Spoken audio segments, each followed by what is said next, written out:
بسم الله الرحمن الرحيم وإن فاتكم شيء من أزواجكم إلى الكفار فعاقبتم فآتوا الذين ذهبت أزواجهم مثل ما أنفقوا واتقوا الله الذي أنتم به مؤمنون.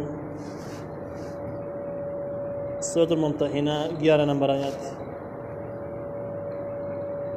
په دې 11 نمبر آیات کې د صلح حدیبیه سره متعلق احکام ذکر کیږي. الله تعالی فرمایي چې وَإِنْ فَاتَكُمْ شَيْءٌ مِنْ أَزْوَاجِكُمْ إِلَى الْكُفَّارِ، او کلاړ شي ستاسو ناس بیبیانی کافرانو طرف، د مسلمانانو خزي لاړ شي کافرانو طرف ته اسلام پریدي مرتد شي. مکه دا سوال دل چې کومي خزي مکه نه راشي هجرت وکړي مسلمانان شي راشي امتحان به نواخلي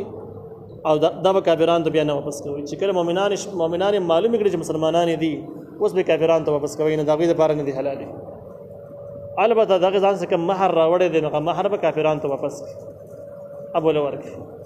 اوس به بل صورت کې د مسلمانانو کې خزي لاړ شي او کافرانو طرف ته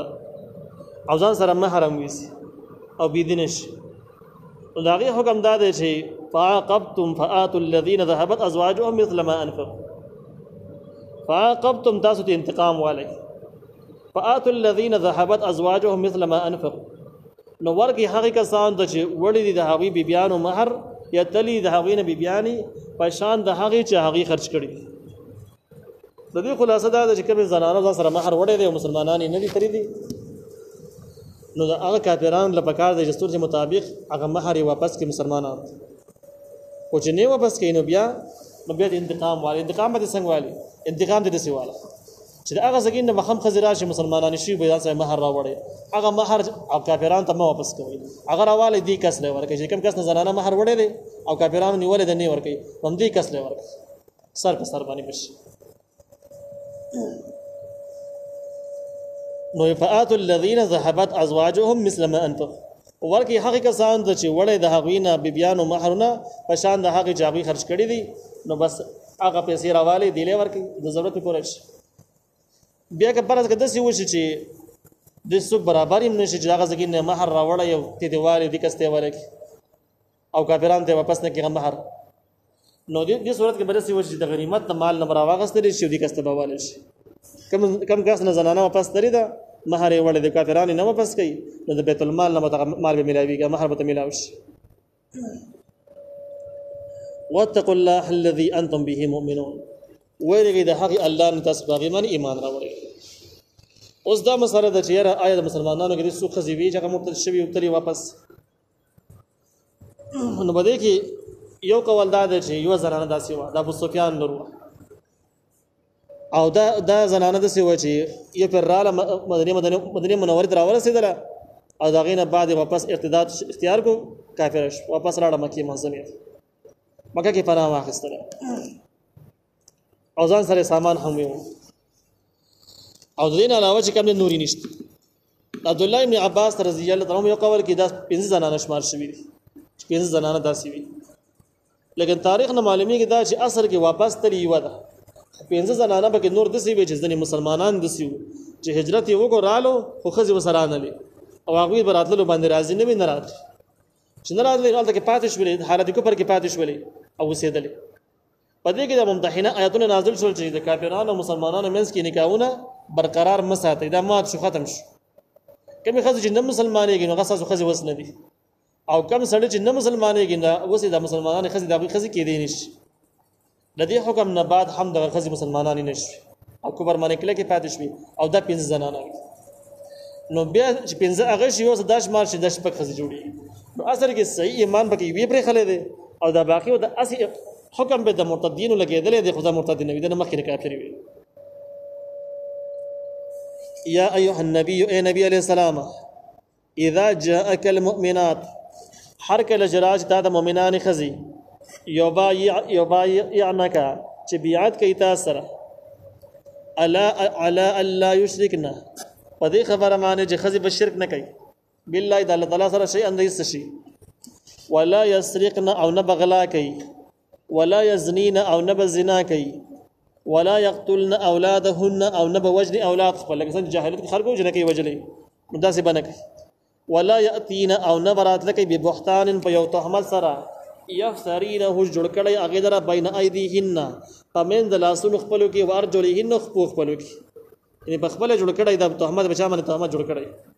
او دا تهمت باندې د لاسونو خپل بده باندې گواهی چې دا تهمت به هم جوړ کړي ولا يحسینک او نه فرمانی کې ستا پیغمبر په معروف نه نیکی په کارونو کې فبايعهن نبيات وسروک واستغفر لهن الله او ربي د پاره بخره وړ د الله تعالی طرف ان الله یقینا الله تعالی غفور رحیم بخون کې مهربان دی پرې ځکه کې زنانه او د بیات مسله او دا بیات مهاجرات بس مخصوص نه دی بلکې دا بیات په ډیرو ځګونو کې اخیستل شوی دی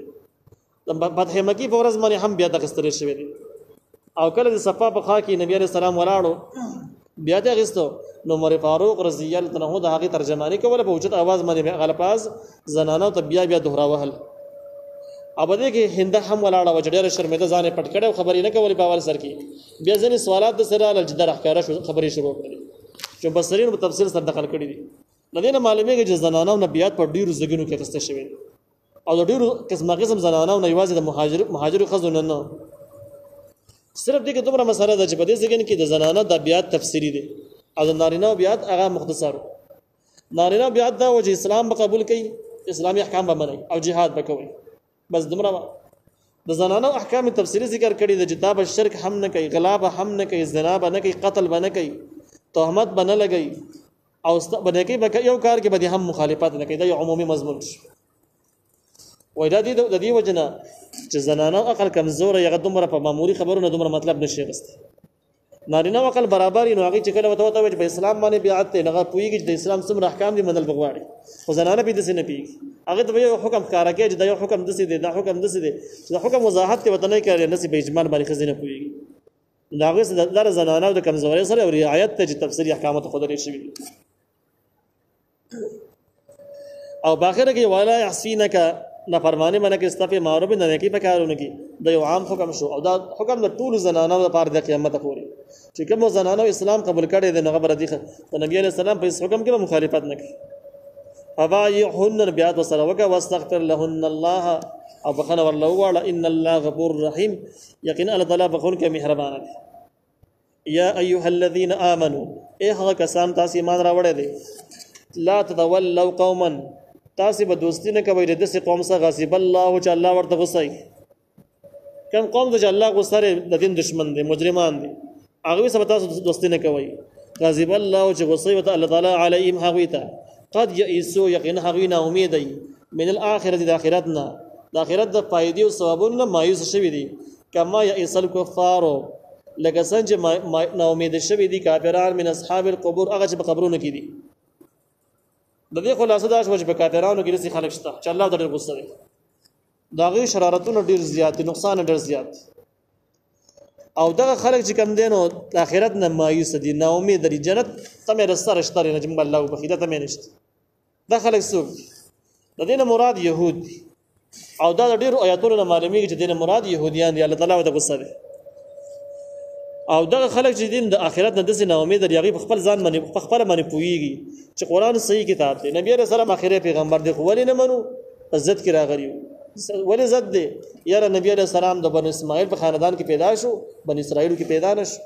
او چې د بل خاندان کاسي نو به خو موږ خبره نه منو موږ د څه خلک یو د عزت راټینګ کړي نو په دې مسله په خپل باندې پیږي چې عزت راټینګ کړي دی آسماني کتاب نه انکار کوي عزت په وجه باندې نو انجام دې څه جهنم بری شي نو په دې مسله باندې يهود برته پوي چې موږ جهنمي خلک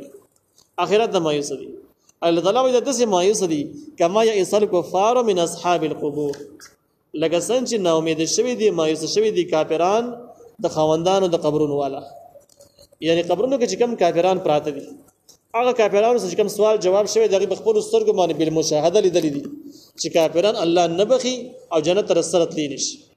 او د آخرت نه مایوس دي نو دا شان د قبرونو والا کافرانو په شان دي د يهوديان هم چې اگر ژوند دي خو د آخرت نه امید شوی دي او دي خلکو سره دوستانه تعلقات په هیڅ صورت باندې نه ساتي په هیڅ حال باندې